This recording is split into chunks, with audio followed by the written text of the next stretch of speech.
감사하신 주님, 우리 노년의 삶이 하나님 앞에서 늘 감사하고 기쁨으로 충만할 수 있도록 인도하여 주옵소서. 우리의 찬양을 받아 주옵소서. 찬양하시겠습니다.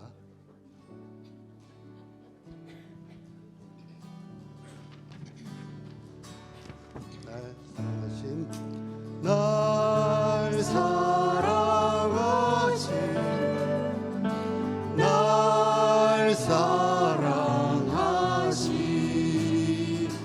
날 사랑하신 성경에 써였네. 한 번 더 할게요. 날 사랑하신 날 사랑하신 날 사랑하신 성경에 써였네. 예수 사랑하시는 성경에서 배웠네. 우리들은 약하나 예수 권세 많도다. 날 사랑하신 날 사랑하신 날 사랑하신 성경에 써였네. 나를 사랑하시고 나의 죄를 다 씻어 하늘 문을 여시고 들어가게 하시네. 날 사랑하신 날 사랑하신 날 사랑하신 성경에 쓰였네. 내가 연약할수록 더욱 귀히 여기사 높은 보좌 위에서 낮은 나를 보시네. 날 사랑하신 날 사랑하신 날 사랑하신 성경에 쓰였네. 세상 사는 동안에 나와 함께 하시고 세상 떠나가는 날 전국 가게 하소서. 날 사랑하신 날 사랑하신 날 사랑하신 성경에 쓰였네. 죄에서 자유를 얻게 함은 보혈의 능력. 주의 보혈 시험을 이기고 승리하니 참 놀라운 능력이로다. 주의 보혈 능력이 또다.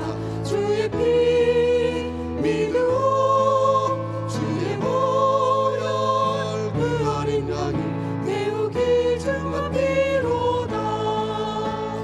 육체의 정력을 이길 힘은 보혈의 능력. 주의 보혈 정결한 마음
목장 모임이 우리의 모임들이 하나님 앞에서 기쁘게 받으시는 모임 되게 하시고 우리 주변의 모든 우리 형제 자매들을 돌아보는 모임 되게 해주시고 또 기도로 위로해 주시는 그런 모임 되게 해달라고, 그리고 오늘 말씀을 통해 주시는 그 말씀이 이삭을 통해서 주시는 말씀이 목사님을 통해 주시는 말씀이 나에게 큰 은혜가 되게 해달라고 기도하며 나가시겠습니다.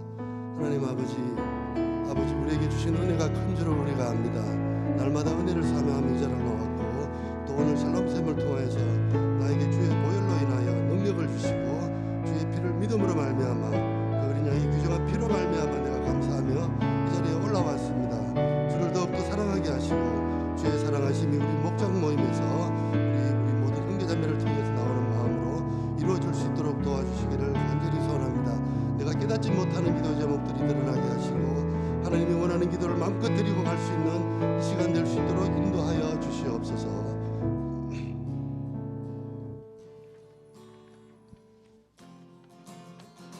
내 진정 사모하는 친구가 되시니 구주 예수님은 아름다워라. 산 밑에 백합화요 빛나는 새벽별 주님 영원할 길 아주 없도다. 내 맘이 아플 적에 큰 위로 되시며 나 외로울 때 좋은 친구라. 주는 저 산 밑에 백합 빛나는 새벽별 이 땅 위에 비길 것이 없도다. 내 맘의 모든 염려 이 세상 고락한 주와 항상 같이 하여 주시고 시험을 당할 때에 악마의 대교를 즉시 물리치사 날 지키시는 온 세상 날 버려도 주 예수 안 버려 끝까지 나를 돌아보시니 주는 저 산 밑에 백합 빛나는 새벽별 이 땅 위에 비길 것이 없도다. 내 맘을 다하여서 주님을 따르며 길이 나를 사랑하리니 불불이 두렵지 않고 장검이 겁없네 주님 높은 산성 내 방패시라. 내 영혼 먹이시는 그 은혜를 이고 나 친히 주를 뵙기 원하네. 주는 저 산 밑에 백합 빛나는 새벽별 이 땅 위에 비길 것이 없도다. 3절 할게요. 내 마음을 다하여서 주님을 따르면 길이 나를 사랑하리니 불불이 두렵지 않고 장검이 없네 주님 높은 산성 내 방패시라. 내 영혼 먹이시는 그 은혜 누리고 나 친히 주를 뵙기 원하네. 주는 저 산 밑에 백합 빛나는 새벽별 이 땅 위에 비길 것이 없도다. 주는 저 산 밑에 백합 빛나는 새벽별 이 땅 위에 비길 것이 없도다. 이 땅 위에 비길 것이 없도다.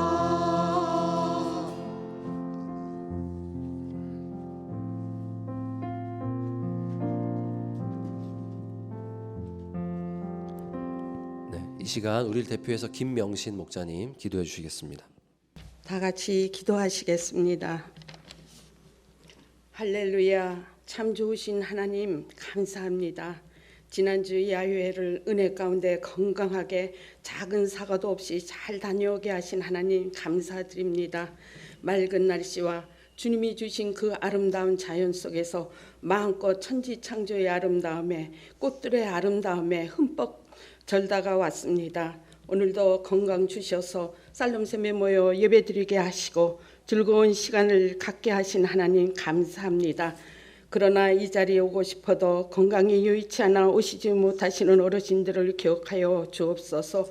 하나님은 아프게 하시다가 싸매시며 상하게 하시다가 그의 손으로 고치시는 하나님이심을 믿습니다.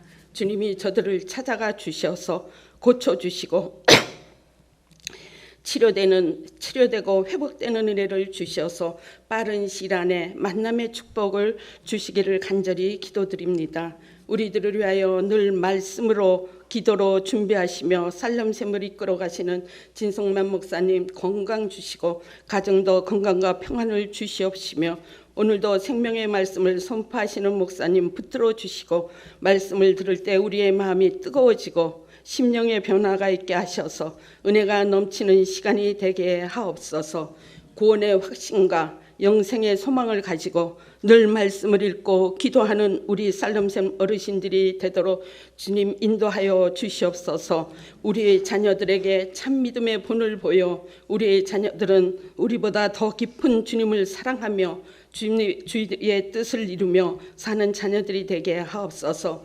늘 성령 충만하여 자신을 이기고 세상을 이기고 사탄을 물리치는 능력 있는 믿음의 자녀들이 되게 하옵소서. 세상에서는 머리가 되는 축복을 주셔서 하나님의 영광을 많은 사람들에게 은혜를 끼치는 자녀들이 되도록 축복하여 주시옵소서.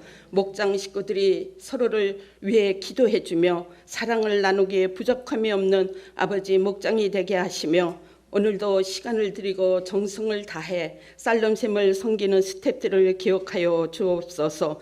저들의 사랑을 우리는 다 갚을 수 없으나 주님이 저들을 축복하시사 건강도 주시고 기도에 응답하시는 축복을 주옵소서. 오늘도 길이요 진리요 생명 되시는 예수님의 이름으로 기도드립니다. 아멘.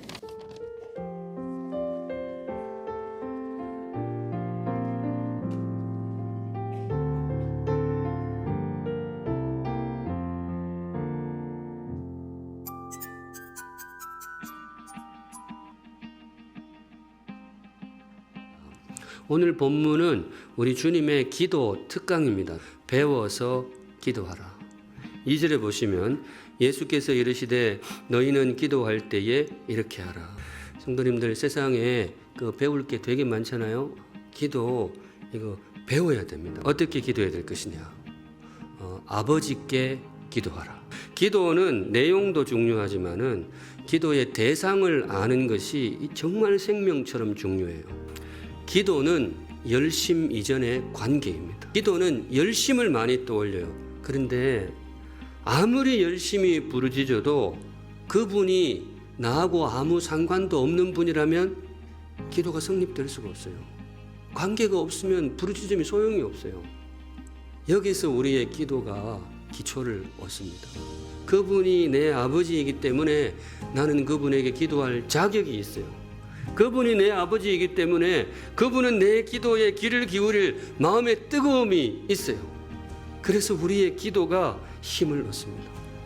예수 안에서 하나님이 우리 아버지가 되십니다. 예수님 바깥에서는 우리는 죄인이고 하나님은 거룩하신 분이세요. 예수님의 십자가 공로 안에서 하나님이 우리의 아버지가 되십니다. 담대하게 기도하라. 담대하게 기도하라. 혹은 당당하게 기도하라. 하나님께는 이래 해도 된다. 그 기도 반드시 들어주실 것이다. 아무리 취약한 시간에 도무지 말이 안 되는 상황이라도 너의 상황이 그래서 문을 두드릴 때는 내가 반드시 응답하고 너의 기도에 귀를 기울일 것이다. 도대체 이런 취약한 시간에 이 두드릴 수 있는 근거가 도대체 어디 있냐 이거죠. 아버지이니까 그런 거죠. 그분이 하나님이 우리의 뭐예요? 아버지십니다. 모든 기도는 이 뿌리에서 나옵니다. 기도할 때는 믿음으로 기도하라. 기도하는데 믿음이 없으면 그걸 기도로 부르기는 너무 민망하잖아요. 믿음으로. 어떤 믿음으로 기도해야 되느냐? 반드시 주실 것이다. 그리고 가장 좋은 곳으로 주실 것이다. 하나님이 나의 뭐예요? 아버지이심을 믿고 우리 함께 다 하나님 앞에 기도하고 응답받는 행복한 샘물교회 샘물 성도들 되시기를 주님의 이름으로 축복합니다. 아멘.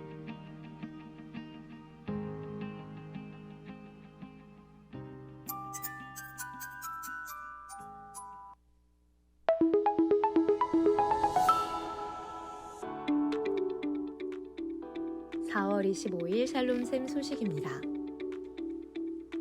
전반기 신앙유산 프로젝트 자녀를 위한 기도를 오늘로 마감합니다. 기도문을 나누어 주신 모든 성도님들께 감사드립니다. 다음 주에는 깊은 샘물의 시간으로 샘물 호스피스 선교회 원주희 목사님께서 오십니다. 준비된 삶, 아름다운 삶이란 주제로 강의를 듣고 2부 순서로 노년의 삶에서 겪는 실질적인 어려움들이나 인생의 마무리 단계에 있어 필요한 것들을 질문하고 나누는 질의응답 시간도 마련되어 있으니 많은 참여 부탁드립니다. 오늘은 샘물 호스피스 후원의 날로 점심 식사는 김밥이 준비됩니다.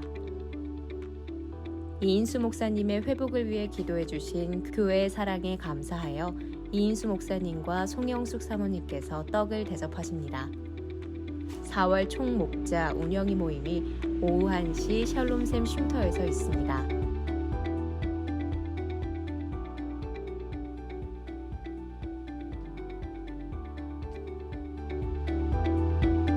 지금까지 샬롬샘 소식이었습니다.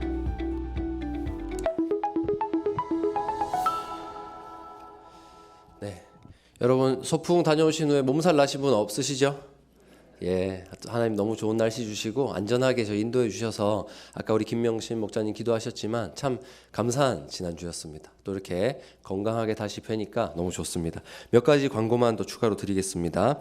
오늘 샘물 호스피스 후원의 날입니다. 지난번에 한번 말씀을 드린 대로 저희가 한 끼 식사를 김밥으로 돌리면 약 30만 원의 그 후원금을 마련할 수가 있어요. 그래서 김밥이 사실 조금 부실한 식사이긴 한데요.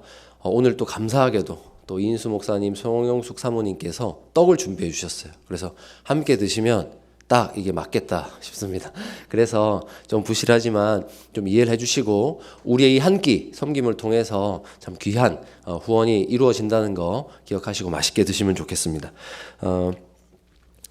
교우농정인데요. 지금 정태영 원사님 입원해 계십니다. 담낭 이상이 있어서 지금 췌장의 염증이 가라앉지를 않고 있대요. 그래서 굉장히 좀 고통스러우신데 여러분 힘써서 좀 우리 정태영 권사님 위해서 기도 부탁드리고요. 이상희 성도님, 우리 샬롬샘에는 이렇게 많이 나오진 못하셨어요. 작년 3월에 이제 등록하시고 나오시기 시작했는데 아마 모르시는 분도 많으실 텐데 지난 4월 21일 날 하나님의 부름을 받으셨습니다. 그런데 우리 샬롬샘에서 비록 잘 모르는 분이라 할지라도 우리 믿음의 자매라고 또 장례식에 많이 참석해 주셔서 그 유족들에게 큰 위로가 되었습니다. 너무 감사드립니다. 그리고 오늘 동정에 씻진 않았지만 장춘자 집사님 퇴원은 하셨는데요. 지금 또 계속적인 요양이 좀 필요합니다. 건강이 쉽게 회복되지가 않아서요. 지금 저 지리산 쪽에 내려가서 요양을 하고 계십니다. 그래서 장춘자 집사님 위해서도 여러분 꼭 기억하시고 기도해 주시면 감사하겠습니다. 네, 이 시간 우리 하나님 말씀 함께 보도록 하겠습니다. 하나님 말씀 창세기 27장 28절에서 29절 말씀입니다. 우리 두 절 말씀 우리 한번 함께 읽도록 하겠습니다. 하나님은 하늘의 이슬과 땅의 기름짐이며 풍성한 곡식과 포도주를 내게 주시기를 원하노라. 만민이 너를 섬기고 열국이 내게 굴복하리니 내가 형제들의 주가 되고 내 어머니의 아들들이 내게 굴복하며 너를 저주하는 자는 저주를 받고 너를 축복하는 자는 복을 받기를 원하노라. 아멘. 이 시간 실수보다 큰 은혜라는 제목으로 우리 창세기 말씀 한번 나누도록 하겠습니다. 오늘은 설교를 시작하기에 앞서서 한 가지 영상을 한번 보고 시작하겠습니다. 예술론 철인 3종 경기는 인간의 한계에 도전하는 종목이죠. 멕시코에서 세계 대회가 열렸는데 영국의 형제 선수가 감동적인 장면을 선사했습니다. 김재현 기자입니다. 수영 10km, 사이클 40km. 그리고 마지막으로 마라톤 10km. 트라이애슬론 월드 시리즈 시즌 마지막 대회에서 영국의 조니 브라운리는 선두를 달렸습니다. 그런데 결승선까지 1km도 남지 않는 상황에서 체력이 바닥을 드러내며 비틀거립니다. He seems to have lost control of his legs, and this is worrying. 몸조차 가누기 힘든 지경에 이르자 조니는 결승선을 불과 400m 앞두고 경기를 포기합니다. 이때 뒤따르던 형 앨리스테어가 선두 경쟁을 포기하고 동생을 부축합니다. 그리고 형은 동생을 이끌고 결승선을 향해 한 걸음 한 걸음 감동의 질주를 이어갔습니다. Unbelievable scenes. Unbelievable scenes. The Brownlee brothers arm in arm. 형제가 감동적인 우애를 나누는 사이 대회 우승은 남아공 선수에게 돌아갔습니다. 동생을 짊어지고 달린 형은 동생을 결승선으로 밀어 2위로 만들고 자신은 3위로 들어왔습니다. 시즌 우승을 놓고 경쟁하는 동생이 더 높은 점수를 받도록 한 것입니다. If it happened to anyone, if it happened to Henry, I would have helped him across the line because, to be honest, it's an awful position to be in. If he'd conked out okay from the finish line there and there isn't a medical support, you know, it's a dangerous position to be in. 앞서 지난달 리우 올림픽에서도 나란히 금메달과 은메달을 땄던 두 형제는 다시 한번 어깨를 나란히 하며 스포츠 정신을 보여줬습니다. 경기 직후 병원으로 옮겨진 동생 조니는 트위터를 통해 형에게 고마움을 표시했습니다. 원하던 시즌 우승은 놓쳤지만 최선을 다했고 믿기 힘든 형제애를 느꼈다고 전했습니다. 스포츠 정신을 보여준 감동적인 장면에 국제 트라이애슬론 연맹은 다른 선수의 도움을 받은 조니를 실격시켜야 한다는 스페인 협회의 이의 신청을 만장일치로 기각했습니다. YTN 김재현. 예, 여러분 참 감동적인 형제죠. 예. 예, 박수 치시는데 무슨 말이 필요하겠습니까? 이게 형제입니다. 이게 형제입니다. 또 마지막에 형이 동생 더 높은 점수 받으라고 밀어넣고 들어가는 참 이게 형은 형이구나 싶어요. 그렇죠? 그리고 이 동생이 그때 이제 SNS에 글을 남겼죠. 정말 너무너무 믿기 힘든 그런 일인데 무엇보다 이 일을 통해서 자기는 시즌은 포기해야 됐지만 모든 걸 얻었다 이렇게 표현해요. 나는 모든 걸 얻었다. 그러니까 이 동생이 앞으로 인생 살아가면서 힘든 일 생길 때 주저앉고 싶을 때 뭘 먼저 떠올릴까요? 우리 형이 있다. 아무리 눈앞에 좋은 거 있어도 내가 쓰러질 것 같으면 그거 다 버리고 나 도와줄 형님이 있다. 이거 하나 가지고 힘 얻어서 사는 거 아니겠습니까? 그러니까 이 동생은 여기서 아마 세상 모든 걸 얻은 기분일 거예요. 이런 형제를 보는 또 부모님의 마음은 얼마나 행복하시겠어요. 정말 인생 성공했다 느끼실 것 같습니다. 자, 그런데 오늘 말씀을 보면 심각하게 꼬인 형제가 나와요. 우리는 이런 감동적인 형제를 보는 게 아니고 지금 문제가 많은 집안을 한번 살펴볼 겁니다. 하나님의 언약을 잊어버린 채 장자를 편애하는 아빠, 그리고 장자의 권리를 아주 하찮게 여기는 그런 장자, 그리고 하나님의 말씀을 믿지 못해서 그 형의 권리를 힘으로 빼앗으려고 했던 차자. 이렇게 해서 오늘 말씀의 주인공 야곱의 삶은요, 장자권에 대한 문제로 지금 시작이 되고 있습니다. 자, 그래서 오늘 말씀해 보시면 이렇게 딱 형제들이 눈치 보고 딱 싸우고 있는 거예요. 예. 아주 그냥 이런 장면 많이 보셨죠? 형제 키우실 때. 예. 이렇게 늘 형과 동생이 서로 싸웁니다. 자, 그런데 이 싸움이 왜 시작됐느냐? 이 말씀 때문이에요. 그 아들들이 그의 태 속에서 서로 싸우는지라. 벌써 뱃속에서부터 싸웠대요. 그런데 이 족속이 저 족속보다 강하겠고 큰 자가 어린 자를 섬기리라. 하나님이 이미 말씀을 하셨습니다. 태어나서 장자가 누가 된다는 겁니까? 둘째가 진짜 장자의 권한을 이어간다. 이 말씀을 하나님이 딱 먼저 주신 거예요. 명확하죠? 애들을 어떻게 키워야 될지, 누구에게 복을 빌어야 될지가 명확합니다. 주어졌습니다. 그런데 이 아이들이 커가면서 일이 꼬이기 시작합니다. 하나님이 이미 못 박아주신 이런 말씀이 있는데도 첫째가 너무 첫째답게 잘 크거든요. 첫째가 너무 첫째답게 잘 커요. 둘째는 좀 못 믿어요. 그러니까 어떻게 돼요? 이대로 하나님 말씀대로 복을 줄 수가 없겠는 거예요. 그러니까 꼬이기 시작합니다. 편애. 자, 모든 가정에서 일어날 법한 문제죠. 편애. 하나님의 말씀이 분명한데 아버지의 마음은 자꾸 큰아들에게 흐르는 거예요. 근데 이거 뭐 당연한 이치인데요. 심해요. 편해. 큰아들이 너무너무 예쁜 거예요. 지난번 말씀드린 대로 큰아들 에서는요, 익숙한 사냥꾼입니다.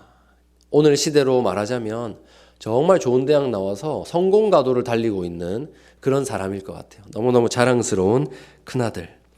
그러니까 이 모든 아버지의 기대와 사랑이 큰아들에게 집중되는 거예요. 그런데 둘째 이삭은요, 어머니에게 아마 그 하나님의 언약을 전해 들었을 거예요. 분명해요.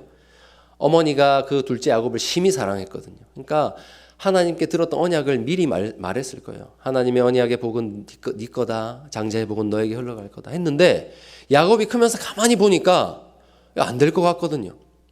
부모님이 특히 아버지가 이 언약을 못 기억하는 것 같아요. 형님은 너무너무 잘났고 아버지는 너무너무 그 모습을 기뻐하고 그러니까 가만히 있다가는 이 복이 형님한테 그냥 갈 것 같은 거예요. 하나님의 언약이 깨지는 거 아닌가? 둘째는 두려워하기 시작합니다. 그래서 하나님도 못 믿게 만드는 거예요. 하나님 이대로 있다가 안 되겠습니다. 제가 움직여야 되겠습니다. 하나님을 불신하게 되고 스스로 그렇게 움직이게 됩니다. 야곱은 이 하나님의 신실함을 못 믿은 거예요. 하나님에게 한마디 야곱아 있어봐라 하셨으면 그 말씀을 딱 믿고 기다리면 되는데 하나님 잠깐만요 이러다가 움직여버리는 그런 실수를 하고 만 거죠. 그러면서 자기 힘으로 그 복을 지키려다 보니까 어떻게 됩니까? 온갖 편법을 쓰는 거예요. 거짓말을 하게 되고 관계가 다 깨지는 이런 어려움을 하나님을 믿지 못해서 야곱이 섣불리 움직이다 보니까 경험을 하게 됩니다. 그래도 가장 큰 책임은 아빠에게 있다고 생각합니다. 아빠의 편애입니다. 말씀해 보시면 이삭이 나이가 많아 눈이 어두워 잘 보지 못하더니 1차적으로는 육신의 눈을 말하겠죠. 나이가 많습니다. 그러니까 당장 앞에 있는 사물이 잘 보이지가 않아요. 지금 앞에 아들이 와도 누군지를 분간을 못해요. 그런데 이것은 육신의 눈만 어두운 게 아니에요. 뭐가 어두울까요? 영적인 눈이 어두운 거예요. 영적인 눈이. 하나님의 언약을 딱 들었으니까 그대로 하나님 하시고자 하는 대로 그가 순종했어야 되는데 눈이 어두워지니까 영적인 눈이 어두워지니까 하나님의 뜻을 분간을 못하는 거예요. 그 뜻대로 자기가 해야 될 일을 완수를 못하는 겁니다. 그래서 여러분 우리는요 육신의 눈이 조금 어두워졌다고 해서 사람에게 어두움을 느끼지 않아요. 지금 여기에도 육신의 시력이 많이 어두운 분이 계실 것 같아요. 많은 분들이 안경도 쓰고 계신데요. 여러분 안경 썼다고 그 사람이 어두워 보이지 않아요. 영적으로 깨어 있으면요 전혀 사람이 어둡다는 걸 못 느낍니다. 앞으로 막 이렇게 어디가 뭐가 있는지 몰라 더듬거려도요 영적으로 딱 깨어 있고 하나님의 언약을 기억하고 그것을 말하는 사람에게는요 아주 전혀 그런 어두움이 보이지 않아요. 밝아 보여요. 그런데 지금 이삭은 어둡습니다. 그래서 무엇을 하느냐? 하나님의 언약과는 반대로 첫째를 지금 축복하려고 하는 거예요. 그래서 맏아들 에서를 부릅니다. 에서를. 자, 에서야 불러서 내가 이제 늙어서 어느 날 죽을는지 내가 알지 못한다. 내 죽음이 가까이 왔다. 그러니까 내가 죽기 전에 내 마음껏 너에게 축복할 수 있게 하라. 이게 뭡니까? 유언과도 같은 내가 족장으로서 언약을 이어받은 족장으로서 마지막으로 할 수 있는 최고의 복을 한번 빌겠다. 지금 이 말이에요. 굉장히 엄숙하고 중요한 일을 하겠다라고 지금 첫째에게 말을 하는 겁니다. 아버지의 마음이 사실 이해가 됩니다. 뛰어난 아들이잖아요. 하나님의 이 언약, 지금 여전히 소수이고 그리고 이방인인 그 땅에서 지키고 이어나가려면 좀 강력한 리더십이 있으면 좋겠고 힘이 있으면 좋겠는데 정작 이 언약을 이어받아야 되는 둘째는 집에만 머물러 있고 유약해 보이고 그런데 첫째는 보니까 할 수 있을 것 같은 거예요. 그러니까 아버지의 마음이 아마 이 언약 때문에라도 흘렀을 것 같아요. 하나님 제가 보니까요 이 언약 지켜내려면 첫째에게 가야 됩니다. 첫째가 일가를 더 크게 이루고 새를 불려나가야 됩니다. 아마 이런 마음이었을 것 같아요. 근데 여러분 참 이게 제일 아버지가 골치 아플 때 아니겠습니까? 첫째보다 뛰어난 둘째, 셋째를 볼 때 아버지 골치 아프잖아요. 근데 지금 이삭은요 그 반대인 것 같아요. 너무너무 첫째가 마음에 들고 그 당시 사회적 문화적으로도 장자에게 그 권리가 2배로 이어지는 것이 맞는데 지금 그럴 수 없는 현실, 너무너무 안타까운 거예요. 제가 한번 찾아보니까 1405년에 창덕궁이 건립이 됐대요. 창덕궁이 딱 세워지고 나서 잔치를 열었는데 그때 아버지 태종 아버지 앞에 어린 세종이 글을 지어서 이제 올린 거예요. 글을 지어서 막 연애해서 글을 지어 올렸는데 그 외삼촌이요, 한 무관을 시켜가지고 막 술에 취해서 실수하는 척하면서 그 글을 찢어버리는 일이 있었대요. 왜 그랬을까요? 네. 장자가 아니니까. 맞아요. 지금 왕이 보시기에 장자보다 더 뛰어난 셋째가 있으면 안 되거든요. 그러니까 지금 이 세종의 영민함이 여기서 들켰다가는 입지가 위험해질 수 있겠다 해서 외삼촌이 몰래 사람을 시켜서 글을 찢어버려요. 그러니까 이게 정상이거든요. 너무너무 첫째보다 잘나면 그게 두려워서 막 힘들고, 아버지 편에서도 첫째가 좀 잘나주면 마음 편하게 왕위를 딱 이양하고 물러날 수가 있는 거죠. 만약에 셋째의 영민함이 보였다고 해서 아버지가 고민하다가 안 되겠다, 내가 우리 셋째를 왕 삼아야 되겠다 하면 대신들이 어떻게 할까요? 아니 되옵니다. 알겠죠? 아니 되옵니다. 이게 질서 다 무너집니다. 그러니까 조금 아둔해도, 셋째가 더 잘났어도 무조건 첫째가 왕이 돼야 됩니다. 이게 질서잖아요, 어떻게 보면. 그러니까 이게 지금 이삭이 사는 시대도 비슷하거든요. 장자가 제대로 세워져야 그 가정이 제대로 세워지는 거예요. 그런데 하나님의 언약은 그게 아니니까 지금 이삭은 고민하다가 영적으로도 어두워지는 것 같아요. 자, 일이 뭔가 잘못 돌아갑니다. 아버지가 첫째를 불러서 아주 중요한 말씀하시는 걸 엄마가 딱 들었어요. 그런데 엄마는 기억하잖아요. 하나님의 약속은 이게 아닌데 엄마 기억하고 있잖아요. 그러니까 큰일 났다 하면서 작전을 세웁니다. 그러면서 야곱을 딱 불러요. 내 아들아. 야곱을 딱 불러요. 야곱아, 내 아들아, 내 말을 따라서 지금 우리가 키우고 있는 염소 중에 제일 좋은 거, 맛있는 거 가져와라. 내가 맛있게 요리를 해서 네 형이 잡은 것처럼 해줄 테니까 네가 들어가서 아버지 복을 받아라. 이렇게 딱 꾀를 내요. 자, 그래가지고 작전대로 수행을 합니다. 그런데 여러분, 에서는 어떤 사람이라고 했습니까? 성경이 온몸에 털이 많은 사람이라고 했잖아요. 근데 또 야곱은 그게 아니었나 봐요. 아주 그냥 여성스러운, 약간 뭐랄까 여자처럼 잘생긴 그런 사람이었나 봐요. 자, 그러니까 아버지가 의심할 수 있잖아요. 눈이 안 보이는데 이렇게 더듬어 보면 알잖아요. 그러니까 염소 털을 입어요. 털을 입고 마치 자기 몸의 털처럼 다 그렇게까지 교묘하게 꾀를 내어서 아버지 앞에 보냅니다. 왜냐하면 야곱이 고민을 했거든요. 어머니, 이거 지금 작전 좋은데 제가 요거 음식 갖고 들어갔다가 아버지가 이상한데, 목소리 이상한데 하면서 저를 불러가지고 확인을 했을 때 형이 아니면, 에서 아니면 저는 그때는 복은커녕 저주를 받게 생겼습니다. 이러니까 어머니가 딱 꾀를 내준 거거든요. 그래서 만반의 준비를 딱 해가지고 맛있는 음식을 만들어서 아버지 앞으로 들어갑니다. 자, 들어가니까 이제 어떻게 해요? 아버지가 만져보겠죠. 분명히 목소리는 야곱인데 이삭이에요. 이삭의 냄새가 나요. 만져보니까 털이 많아요. 이거 틀림없다. 이삭이다. 하면서 음식을 맛있게 먹고 축복합니다. 축복하기 시작해요. 그런데요, 여기서도 야곱이 꾀를 내요. 두 가지 거짓말을 합니다. 첫째, 뭡니까? 아버지, 저 에서예요. 자기 형이라고 거짓말했어요. 둘째, 어떻게 이렇게 빨리 왔니? 이럴 수가 없는데? 아버지가 의아해하니까요, 둘째가 이렇게 말해요. 여호와께서 순적하게 만나게 해주셨습니다. 하나님께서 제가 나가자마자 그냥 염소가 있게 하셨네요. 제가 나가자마자 잡아왔어요. 믿을 수 없는 빠른 속도로 요리를 해온 거예요. 그거를 하나님께서 만나게 하셨다. 거짓말을 해버려요. 소위 말해서 뭐예요? 하나님 팔아먹은 거예요. 하나님 팔아먹은 거예요. 이런 거짓말까지 저질러서 꾸역꾸역 복을 받아냅니다. 그 복이 무엇이냐? 이겁니다. 한번 다 같이 읽어보겠습니다. 시작. 만민이 너를 섬기고 열국이 내게 굴복하리니 내가 형제들의 주가 되고 내 어머니의 아들들이 내게 굴복하며 너를 저주하는 자는 저주를 받고 너를 축복하는 자는 복을 받기를 원하노라. 아멘. 여러분, 언약을 이어가는 자만이 받게 되는 복, 요거를 마침내 꾸역꾸역 온갖 술수를 펼쳐서라도 기어이 하나님 말씀하신 대로 야곱이 받아내고 맙니다. 자, 그런데 여러분, 우리가 야곱의 입장에 한번 되어보면 좋겠어요. 야곱 결국 복을 받았어요. 그런데 그 마음이 어땠을까요? 전 찢어졌을 것 같아요. 진짜로. 왜냐하면 자기가 에서라고 했잖아요. 아버지, 저 에서입니다 했지만 이런 기대는 있었을 것 같아요. 아버지가 그래도 마지막에는 좀 언약을 기억해서 첫째야, 내가 아무리 봐도 네가 너무너무 사랑스럽고 너가 뛰어나고 너가 이 복을 받는 게 맞는 것 같은데 하나님께서 야곱에게 주라고 하셨다. 내가 너무너무 미안한데 내가 이 복만은 너에게 빌 수 없으니까 내가 다른 모든 복 너한테 주고 이 언약의 복은 야곱한테 줄게. 이렇게 했다면 아마 거기서 야곱이 눈물을 흘리면서 얘기했을 것 같아요. 아버지 죄송해요. 제가 아버지 속이려고 했어요. 이랬을 것 같아요. 그런데 마지막까지 기대하고 딱 아버지 앞에 갔는데 아버지가 어떻게 해요? 고민할 필요도 없이 에서에게 그냥 그 복을 다 쏟아버리는 거예요. 예.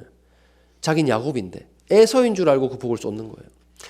내가 내 스스로 떳떳하지 못한데 내가 아닌데 복을 받으니 야곱의 마음이 어땠을까요?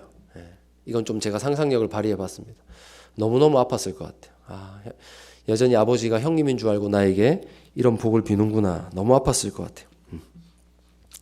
자, 그런데 여러분 이 노란색 복 뭡니까? 하나님께 창세기 12장에 아브라함에게 주신 복이랑 똑같아요.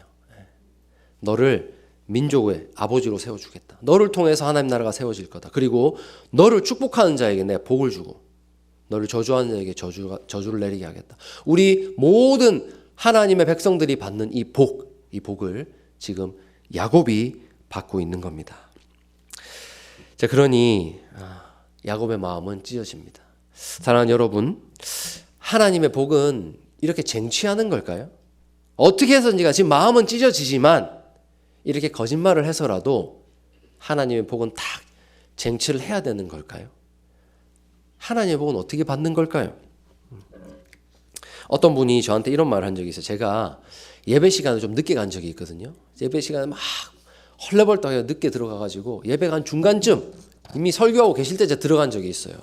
너무너무 제가 참 마음이 불편하고 힘들어가지고 예배 마치고 이제 청년부 모임을 하면서 나 오늘 늦어가지고 너무 막 힘들었다 이렇게 하니까 저를 위로하려고 한 말 같아요. 근데 제가 볼 때 위로뿐만 아니고 진짜 그분이 그렇게 생각한 것 같은데 뭐라고 하냐면 야 그래도 축도 전에 들어왔으면 됐어 이러는 거예요. 그래서 이게 처음에 무슨 말인가 했더니 야 그래도 들어와서 축도 받았잖아. 그럼 됐어. 축도만 받으면 돼. 예배는 축도만 받으면 된다. 딱 이렇게 얘기하는 거예요. 네. 무슨 말인지 아시겠죠? 결국 하나님의 복은 그 순간에 딱 내려오는 거니까 네가 축도 시간에 안 늦었으면은 괜찮다. 마음 그렇게 힘들어하지 마라. 이렇게 저를 위로하더라고요. 생전 처음 들어보는 위로였습니다. 그러니까 위로가 되지도 않고 이게 무슨 말인가 고민에 빠졌어요. 저는 이게 하나님의 복이 진짜 그렇게 내린다고? 고민에 빠졌어요. 여러분 만약에 그렇게 해서 진짜 하나님의 복을 받을 수 있으면 저는 10번도 더 축도하죠. 여기서 샬롬샘 모임 주보 시작부터 끝까지 전 축도 10번도 넣을 수 있어요. 축도로 시작하고 축도로 마치는 그런 모임이 될 수 있어요. 그런데 하나님의 복은 그렇게 내려오는 게 아니더라고요. 여러분 거짓말을 해서 작전을 이렇게 짜고 이렇게 해서 복 받으면 그걸로 끝입니까? 진짜 이렇게 하나님의 복이 옵니까? 어쨌든 갈 사람에게 지금 갔잖아요. 그러면은 야곱 뭐 방법이 어쨌든 간에 애썼다. 하나님의 복 언약의 말씀대로 됐으니까 이렇게 넘어가자. 여러분 이렇게 하면 됩니까? 이렇게 살면 얼마나 피곤하겠어요 우리가. 하나님이 복 주신다 했는데 막 복이 다른 데로 배달되는 것 같은 거예요. 지금 잘못 가고 있는 거예요. 불안해.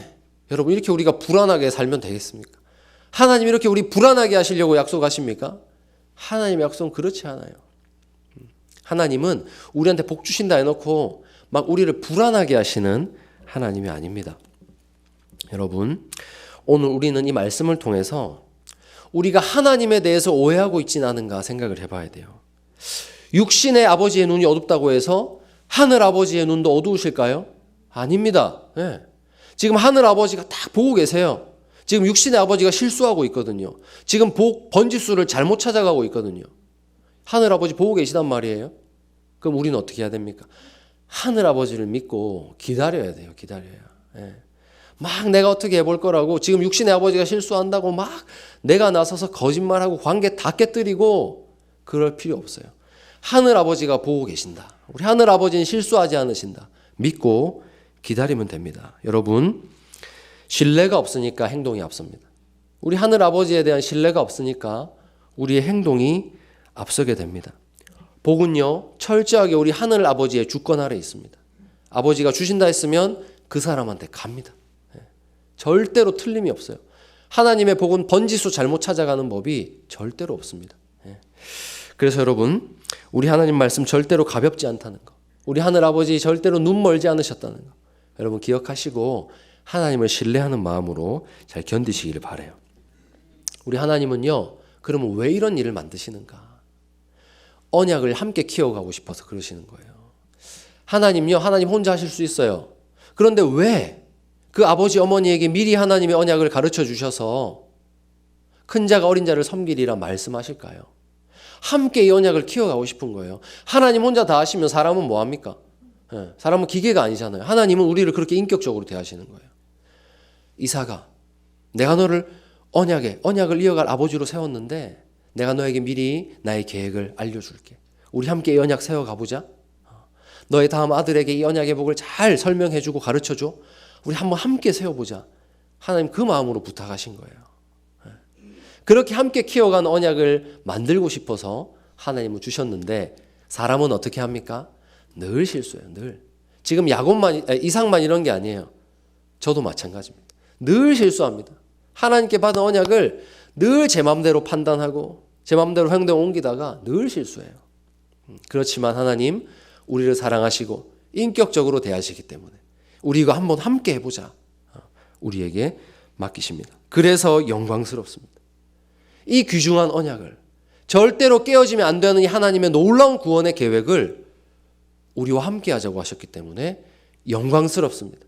여러분, 제가 어떤 사람입니까? 여러분이 어떤 분들입니까? 실수가 많은 사람 아니겠습니까? 실수 없이 살아온 사람이 어디 있겠습니까? 늘 하나님을 배반하고 실수하고 넘어지는 게 우리인데 하나님은 그런 우리한테 한번 같이 해보자 하시니까 이 언약을 먼저 받은 우리가 얼마나 영광스러운지 모르겠어요. 그렇기 때문에 여러분, 이 언약을 받은 우리에게 무엇이 있어야 되는가? 무게감이 있어야 됩니다. 결국 받았으니 다행이냐? 아닙니다. 믿음의 무게가 있어야 돼요. 믿음의 무게. 태산 같은 묵직함이 있어야 돼요. 하나님의 언약을 받았으면 그것이 반드시 이루어진다라는 믿음을 가지고 견디는 것이 하나님께서 우리에게 원하시는 모습입니다. 눈앞에 어떤 배달 사고가 일어나든지 간에 하나님의 언약이 깨지는 것 같은 일이 눈앞에 보인다 할지라도 엉덩이를 무겁게 하고 절대로 이 하나님 주신 언약의 바운더리를 벗어나지 않고 하나님 딱 믿는 믿음 가지고 가만히 있으면 돼요. 가만히 있으면 됩니다. 그러면 하나님께서 다시 그 번지수 잘못 간 거 절대로 잘못 간 거 아닌 게 되도록 돌아오게 하십니다. 이 일이 평생이 걸릴지라도 하나님은 해내십니다. 그분이 우리 하나님입니다. 그러니까 지금 야곱 입장에서 보면요, 지금 눈앞에서 자기가 받을 복이 지금 잘못 가고 있잖아요. 번지수 잘못 갔잖아요. 언약이 깨지는 것처럼 보이잖아요. 인생이 망하는 것처럼 보입니다. 그래서 얼른 자기가 뛰어나가서 그 복을 받쳐 들었단 말이에요. 근데 하나님의 뜻은 그게 아니었어요. 믿고 기다려라. 태산과 같이 묵직하게 그냥 그 자리에서 기다려라. 그래서 여러분, 전 성도에게는요, 인생보다 무거운 믿음의 무게가 필요하다고 생각합니다. 내 인생보다 무거운 믿음의 무게. 여러분, 믿음이 우리 인생보다 무거우면요, 버틸 수 있어요. 우리가 왜 움직입니까? 내 인생 이러다 망가질까 봐 움직이잖아요. 아유, 내 인생 이러다가 성공하는 길 놓치겠다 이러다가 움직이잖아요. 그러니까 우리에게 믿음의 무게가 얼마가 필요하냐? 내 인생보다 조금만 더 무거우면 돼요. 그럼 우리는 자리 지킬 수 있어요. 내 승진의 길이, 내 성공의 길이 어그러질 것 같지만 하나님께서 여기 있으라고 하시니까 나 있겠다. 그만큼만 무게감을 가지시면 절대로 여러분 실패하지 않습니다. 여러분이 놓칠 것 같은 성공보다 더 큰 성공이 기다리고 있습니다. 이게 하나님께서 우리에게 일하시는 방식입니다. 여러분, 우리 모두는 믿음의 닻을 내리고 삽니다. 믿음의 닻을 딱 내리고 하나님 붙잡아야지 하고 살아요. 그런데 어떨 때 이 닻이 끊어지냐면요, 파도를 만날 때. 이게 한 번에 내 인생에 닥쳐오는 극심한 고난이 있잖아요. 정말 엄청난 고난을 한번 딱 맞으면요, 이 닻이 끊어져요. 그래서 어디로 가는지 모르고 인생이 흘러가 버려요. 제가 또 이런 경우가 있다는 걸 배웠어요. 바로 노년의 때입니다. 노년의 때. 제가 참 젊기 때문에 아직 잘 몰랐는데요, 여러분과 만나고 여러분들에게 참 인생의 지혜를 함께 교제하고 배우면서 제가 깨달아요. 이 닻이, 저는 노년의 때는 엄청 견고해져서 절대 안 움직일 거라 생각했거든요. 그런데요, 우리 성도님 하나님 나라 가는 그날까지 믿음으로 그냥 싸우는 존재란 걸 제가 깨달아요. 얼마나 감사한지 몰라요. 믿음의 닻이요, 노년의 때에 내가 삶이 좀 무기력해질 때요, 흔들리기 시작해요. 내가 하나님 나라에 무슨 도움이 되고 있는가? 나도 한번 열심히 일하고 싶은데 육신이 연약하니까 내가 아무것도 못하네. 내가 하나님 앞에 서기가 너무 부끄럽다, 민망하다. 내가 남은 삶을 더 이렇게 무기력하게 살아서 뭐하지? 흔들리기 시작하는 거예요. 그런데 여러분, 이 믿음의 닻을요, 여러분 인생의 무게보다 더 하셔서요, 이 무기력함보다 더 하셔서요, 딱 바다 한가운데 박아놓고 움직이지 마셔야 됩니다. 그동안 믿어온 게 있는데 어떻게 움직일까 이런 고민하시죠. 이런 고민조차 부끄러워하시는 분들이 있어요. 내가 참 흔들리는데 이런 거 말도 못하겠다 부끄러워하시는데요. 부끄러워하지 마시고요. 그 부끄러움보다 조금만 더 무게를 탁 달아가지고 믿음의 닻을 딱 내리고 버텨보세요. 그러면 됩니다. 오늘 성경 말씀은 우리에게 그런 믿음의 무게가 필요하다고 가르쳐주고 있습니다. 여러분, 가볍게 움직인 결과가 뭡니까? 이겁니다. 전 이거라 생각해요. 우리 인생이 여러분 혼자 사는 게 아니잖아요. 하나님의 언약을 내가 1대1로 받았다. 그러면 걱정 없어요. 하나님과 나밖에 없으면 누가 방해해요? 가면 되잖아요. 근데 우리 인생이 어떻습니까? 이거 같잖아요, 지금. 우리나라는 아닙니다. 우리나라는 아닌데 실제 이렇게 교통 대란이 날마다 일어나는 나라가 있어요. 아무리 내가 안전운전, 정속주행해도 어떻게 됩니까? 꼭 누가 뒤에서 들이받아요. 막 부딪혀요. 계속 끌고 지나가요. 여러분, 우리 인생이 이와 같기 때문에 믿음의 무게가 필요한 거예요. 막 생채기가 납니다. 누가 와서 푹푹 찌릅니다. 때립니다. 하나님의 복이 막 저 앞에 있는데 다 깨질 것 같아요. 못 받을 것 같아요. 이런 게 우리의 인생입니다. 그래서 나 혼자 잘 판단한다고, 나 혼자 믿음으로 잘 기다린다고 눈앞에 펼쳐진 현실이 안정적인 것이 아니라는 거예요. 수없이 많은 관계 속에서 어그러진 일들 통해서 나의 실패를 통해서 돌고 돌아서 하나님의 복이 결국에는 나한테 오는 거, 그게 우리의 인생인 것 같아요. 여러분, 꽉 막힌 도로처럼 이렇게 정속주행하는 차선을 달려도요, 그렇게 사고가 안 날 것 같은 도로에 서 있어도요, 사고는 납니다. 그렇기 때문에 여러분, 야곱처럼 움직이면 안 돼요. 다 기다려야 돼요. 야곱처럼 섣불리 움직이니까 어떤 사고가 납니까? 형님의 마음에 분노의 불씨가 자라버립니다. 에서가 돌아왔어요. 아버지, 제가 맛있는 요리 해왔습니다 하는데 아버지가 깜짝 놀라요. 너 누구야? 아니, 아버지 저 에서인데요. 네가 에서라고? 나 방금 에서한테 복을 줬는데. 돌아간 상황이 보이죠? 아버지, 저한테 복을 주십시오 하면서 에서가 울부짖기 시작해요. 소리를 질러 슬피 울며 이르되. 다 큰 어른이 소리를 지르면서 통곡을 합니다. 아버지, 저에게 복을 주세요. 이거 아닙니다 하면서 울기 시작해요. 그러니까 그 마음에 눈물이 쫙 가라앉으면서 뭐가 피어올라요? 분노의 불꽃이 피어오는 거예요. 내가 너를 죽이겠다. 내가 동생을 죽여버려야겠다. 지금 아까 넘어진 동생을 일으켜서 뛰어와야 될 그 형님이 동생을 죽여버려야 되겠다. 이런 분노에 휩싸이게 됩니다. 여러분, 복이 만약에 남발할 수 있는 거라면 에서가 왜 분노하겠어요? 에서가 왔을 때 아유 그렇구나, 첫째가 늦게 왔네 하면서 첫째의 복을 또 똑같이 빌면 돼요. 그런데 이삭은 그제서야 깨달아요. 와, 내가 실수할 뻔했구나. 에서야 이 복 다시 못 준다. 절대 안 된다라고 탁 끊어요. 이제서 눈이 조금 밝아진 것 같아요. 그러니까 에서가 어떻게 해요? 아버지한테 내 아버지여 내게 축복하소서. 내 아버지여 내게 축복하소서. 울고 불며 매달리기 시작해요. 하지만 절대로 하나님의 복은 번복될 수가 없는 겁니다. 여러분, 통장에 우리가 돈 잘못 송금했을 때요, 절차가 복잡하지만 돌려받을 수 있어요. 그런데 하나님의 복은 그렇지 않단 말이에요. 그러니까 하나님의 복을 가만히 보니까요, 결국 하나님의 뜻대로 이루어지는 게 하나님의 복이에요.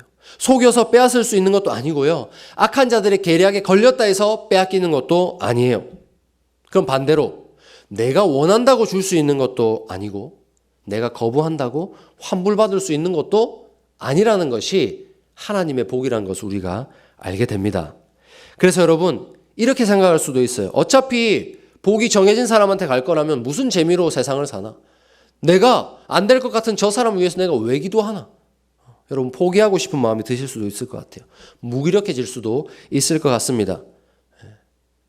그런데 여러분 저는 여기서 무기력함을 느끼는 게 아니라 너무너무 큰 안도감을 느꼈어요. 안심했어요. 왠 줄 아십니까? 하나님의 복은 내가 실수한다고 해서 놓치는 것이 아니구나. 제가 이 말씀을 보면서 깨달아요. 저의 부끄러운 과거를 한번 고백하겠습니다. 이것은 저는 실수가 많은 인생에 주시는 위로라고 믿어요.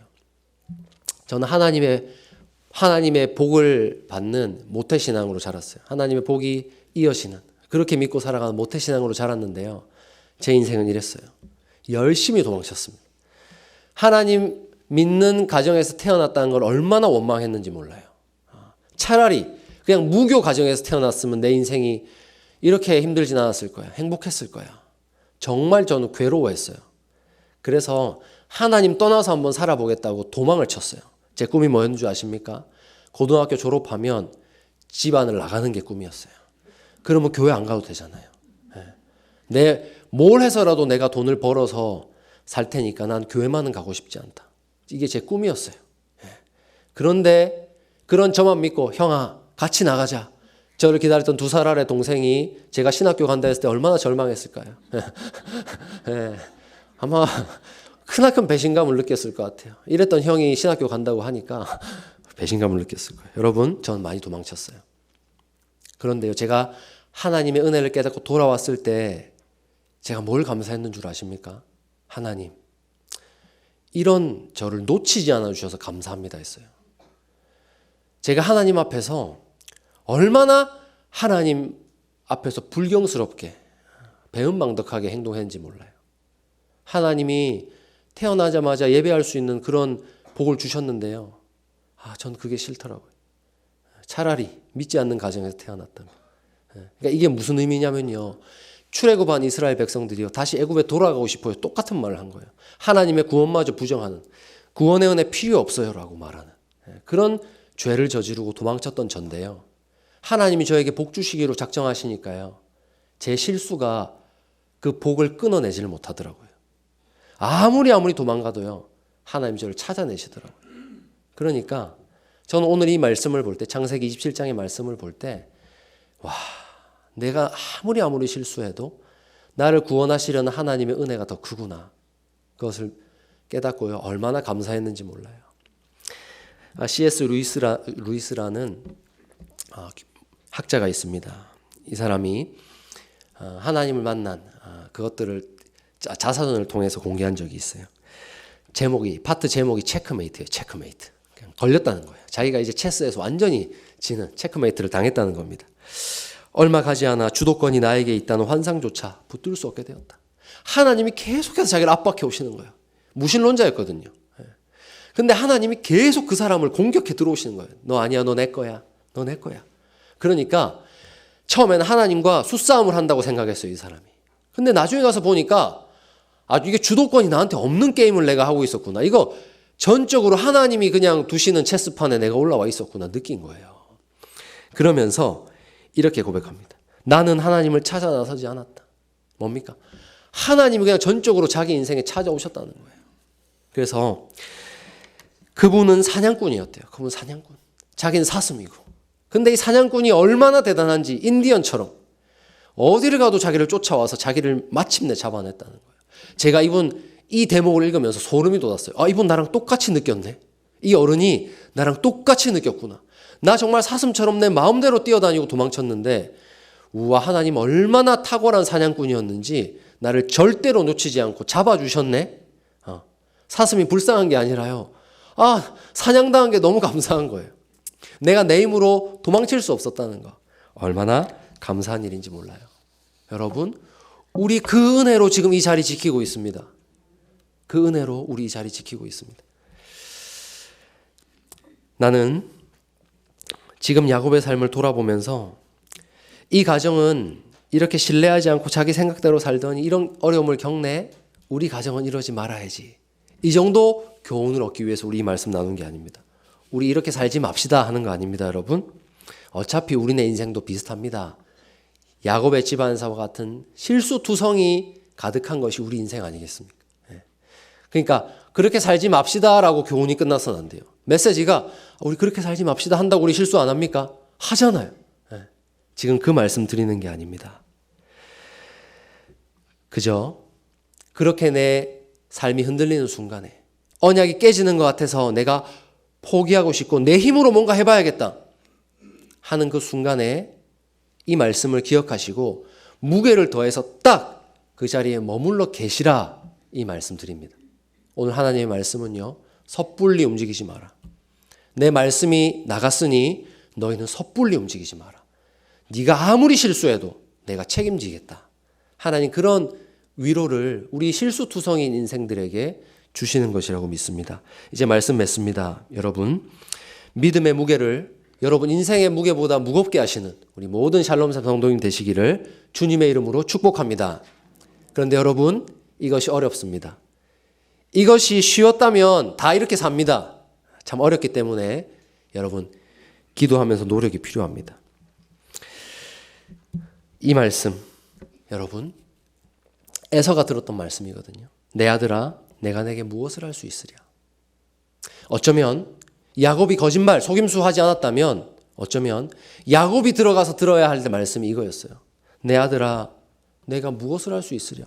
네가 둘째로 태어난 걸 어떡하냐. 하나님의 복이 분명히 너한테 주라고 했는데 아무리 봐도 너희 형이 낫다. 그래서 내가 형에게 다 줘버렸고 너한테 줄 게 없구나. 어떡하겠냐. 이해 좀 해라. 이 말을 야곱이 들었을 수도 있어요. 그런데 여러분 오늘 말씀을 잘 살펴보십시오. 그런다고 야곱이 복 못 받았겠습니까? 아닙니다. 실수보다 큰 은혜가 있습니다. 하나님이 말씀하셨기 때문에. 설령 육신의 아버지로부터는 야곱이 이 말 들었을 수 있어요. 내 아들아 너에게 빌 복이 없다.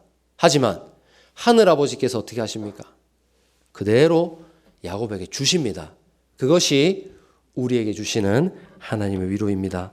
여러분 우리에게는 실수보다 더 큰 은혜가 있습니다. 그러니 인생의 무게보다 믿음을 무겁게 하시고 여러분 어떤 언약의 위기 상황이 여러분 삶에 발생한다 할지라도 여러분 딱 버티고 서서 하나님이 주시고자 한 그 복 다 주실 때까지 하나님 붙잡고 바라보시는 우리 샬롬샘 성도님들 되시기를 우리 주님의 이름으로 축복합니다. 기도하겠습니다. 하나님 아버지 감사합니다. 오늘도 저희가 하나님의 말씀 붙잡고 이 노년의 때를 살아가기를 소원합니다. 무기력해지고 육신의 연약함으로 믿음마저 희미해져가는 이 어려운 때를 하나님 저희 인생보다 저의 믿음이 무거울 수 있도록 은혜 베풀어 주시옵소서.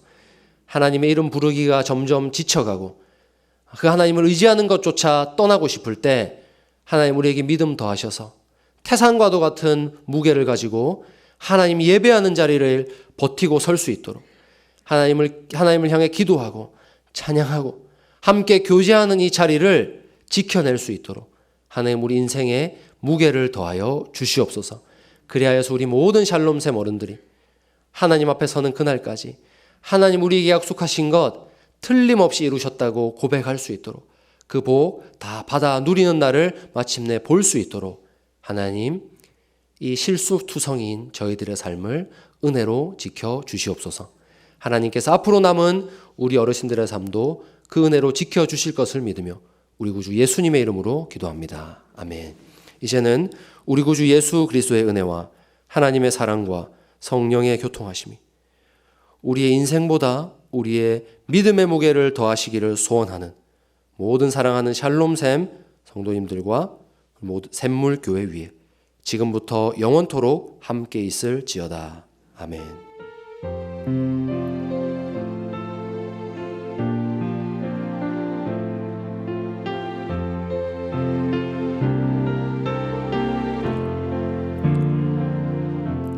네, 1부 마쳤습니다. 바로 이어서 우리 체조하도록 하겠습니다. 안녕하세요. 반갑습니다. 지금 화장실에 가신 분들이 계셔서 잠깐 이 얘기하는데요. 제가 호스피스에서 거의 한 달 있었어요. 우리 목사님하고. 근데 참 못 견디는 거는 한 달 동안 언제 죽나 하고 기다리고 바라봐야 되는 거야. 그러다 도저히 안 되겠어. 내가 죽게 생겨가지고 나갑시다 하고 모시고 나왔는데 요즘 우리 마루 길이가 길기 때문에 아침, 저녁, 점심 3번 운동하면은 한 150m, 200m 정도 돼요. 근데 오늘 아침에는 하니까 다리 힘이 생겨가지고 교회 가고 싶대. 여러분들 되게 보고 싶어해요. 기도 많이 해주세요. 해주신 것만 해도 감사합니다. 오늘은 조금 더 많이 하겠습니다. 체조부터 하고 난 다음에 체조 시작하겠습니다.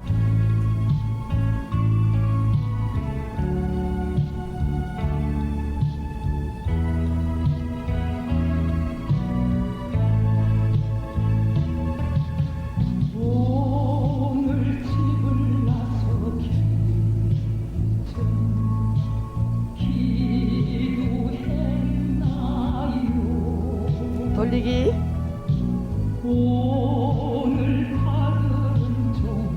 반대로.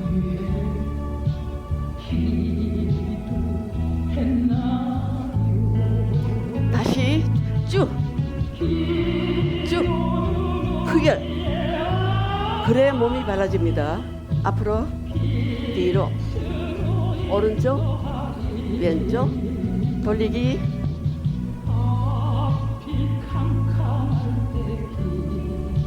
반대로.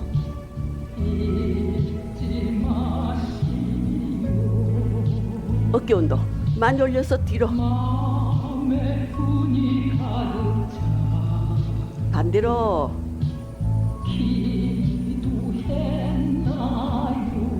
좀 크게 합니다. 크게. 반대로.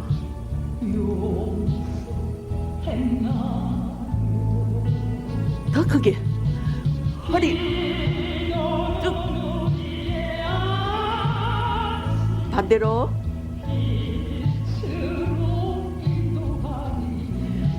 더 크게 쭉.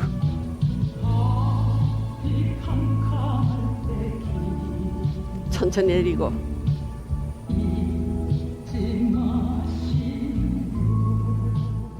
허리 운동합니다.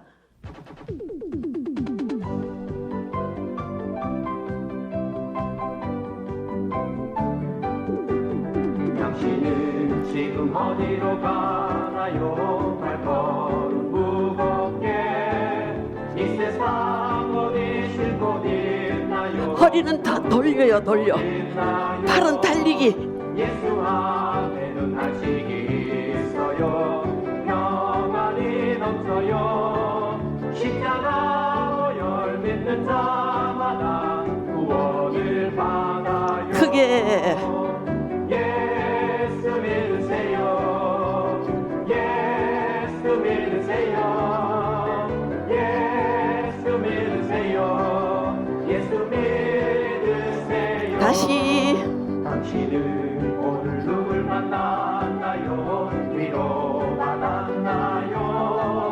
이 세상 누가 나를 대신하여 잘하셨네요. 버렸나요? 더 열심히. 멍에 벗어버리세요. 예수 이름으로 마음은 열고 주님 만나세요. 기쁨이 넘쳐 크게. 예수 믿으세요. 예수 믿으세요. 예수 믿으세요. 예수 믿으세요. 한 번 더. 예수를 믿고 새롭게 되니 기쁨이 넘쳐요. 어둠 거치고 새날이 되니 행복이 넘쳐요. 이전에 없던 평안을 얻으니 찬송이 넘쳐요. 샘솟는 기쁨 전해주어요. 예수 이름으로 크게. 예수 믿으세요. 예수 믿으세요. 예수 믿으세요. 예수 믿으세요. 등비 운동. 넣고. 배 집어넣고 피고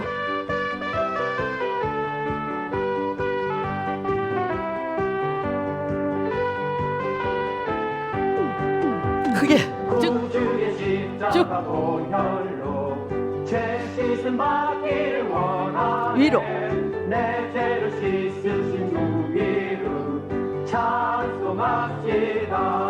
아래로 찬송합시다. 찬송합시다.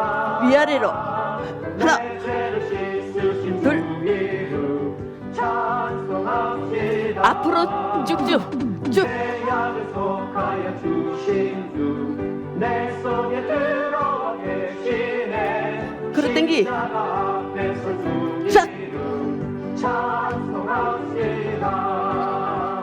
찬송합시다. 찬송합시다. 내 죄를 씻으신 주 이름 찬송합시다. 간주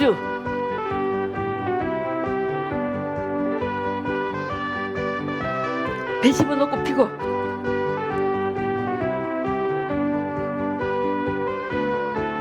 팔 옆으로 쭉 뒤로 많이 뒤로 많이 날 씻어 정하게 하시네. 내 깊은 정성을 다하여 찬송합시다. 아래로 찬송합시다. 뒤로 많이 찬송합시다. 위. 내 죄를 씻으신 주 이름 찬송합시다. 숨쉬기 크게 다리 운동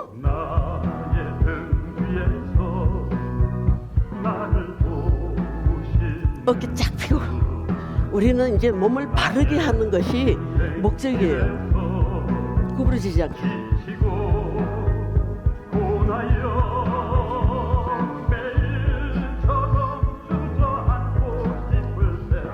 크게 올리고 하나 둘 하나 둘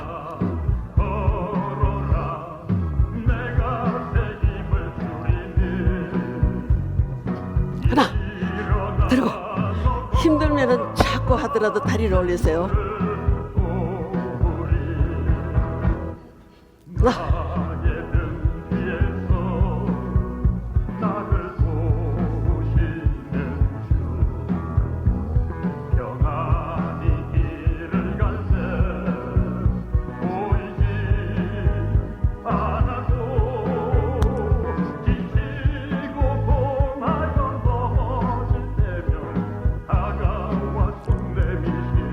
이걸 느껴보셨어요? 하나님 손 내미는 거.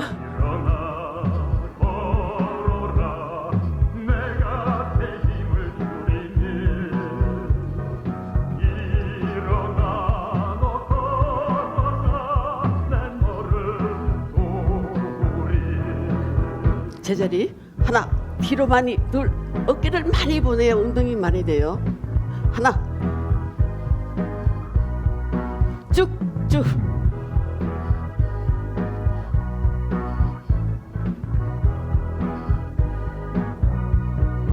시작.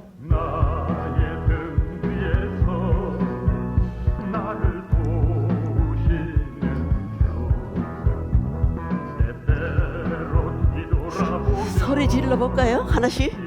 하나, 둘, 셋, 넷, 다섯, 여섯, 일곱, 여덟, 아홉, 열, 열하나, 열둘, 열셋, 열넷, 열다섯, 열일곱, 열아홉, 스물.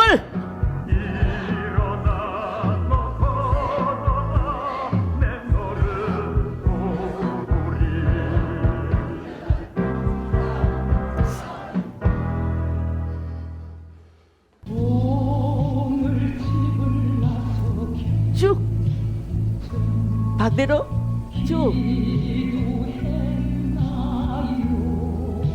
반대로 쭉 펴고 허리 쫙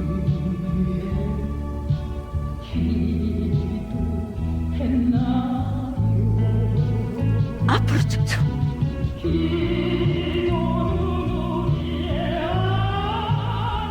뒤로.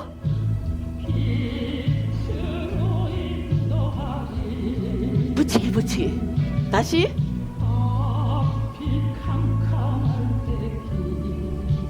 뒤로 붙이기. 손.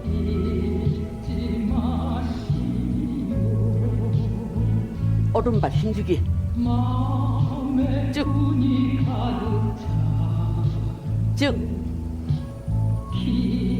몸은 똑바르게. 반대로. 하나.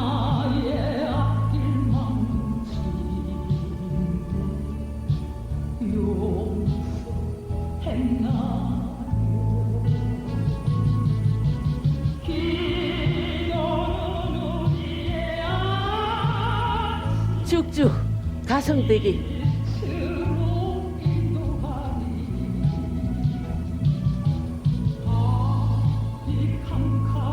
휘돌리기.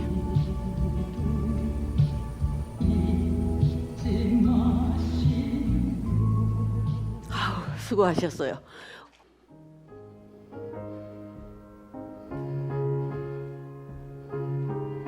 몸을 펴시고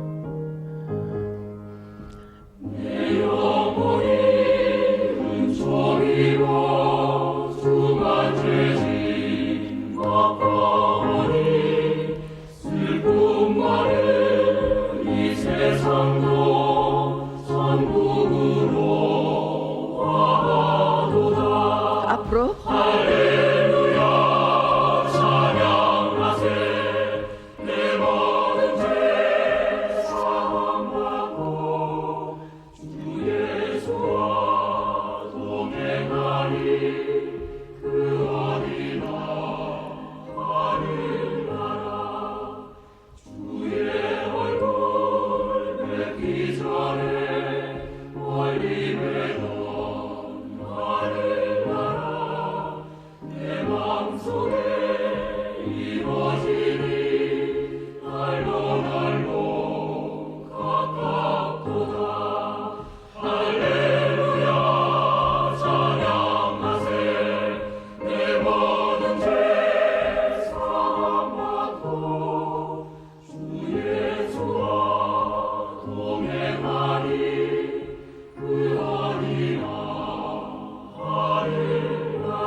오른쪽 왼쪽 돕니다. 오른쪽 왼쪽. 아,